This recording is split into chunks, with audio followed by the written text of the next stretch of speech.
সবাই যে ফল খায় সেটা কিন্তু সবার জন্য সব সময় ভালো হয় না। এই কথাটা নিয়েই আজকের ভিডিও। ভাবুন তো, কলা, আম, আনারস, পেঁপে এই ফলগুলো আমরা প্রায় সবাই খাই। কিন্তু শরীর, রোগ আর সময় অনুযায়ী ফলের প্রভাব একেক জনের ক্ষেত্রে একেক রকম হতে পারে। প্রথম কথা, ডায়াবেটিস রোগী। আম, কলা, চিকু, আঙ্গুর এই ফলগুলোতে প্রাকৃতিক চিনি বেশি থাকে। ডায়াবেটিস থাকলে বেশি খেলে হঠাৎ করে সুগার বেড়ে যেতে পারে। দ্বিতীয়, গ্যাস্ট্রিক ও অ্যাসিডিটির সমস্যা। খালি পেটে আনারস, কমলা, লেবু জাতীয় ফল অনেকের বুকজ্বালা বাড়িয়ে দেয়। সবাই সহ্য করতে পারে না। তৃতীয়, কিডনি রোগী। কলা, ডালিম, কমলায় পটাশিয়াম বেশি।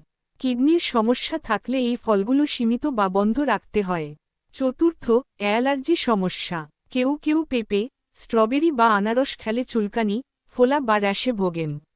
এটা শরীরের নিজস্ব প্রতিক্রিয়া। পঞ্চম, গর্ভবতী মা। কাঁচা পেঁপে বা অতিরিক্ত আনারস ক্ষতির কারণ হতে পারে। এই সময় ফল বাছাই খুব গুরুত্বপূর্ণ। তাহলে প্রশ্ন, ফল খাব না? না, ফল অবশ্যই খাবেন।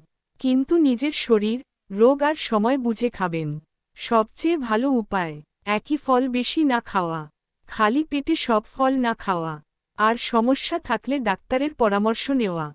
মনে রাখবেন, যেটা সবার জন্য ভালো, সেটা আপনার জন্য ভালো নাও হতে পারে। শরীরের কথা শুনেই খাবার বেছে নিন। ভিডিওটি উপকারে এলে লাইক করুন। এমন সত্যি কথা জানতে চাইলে সাবস্ক্রাইব করতে ভুলবেন।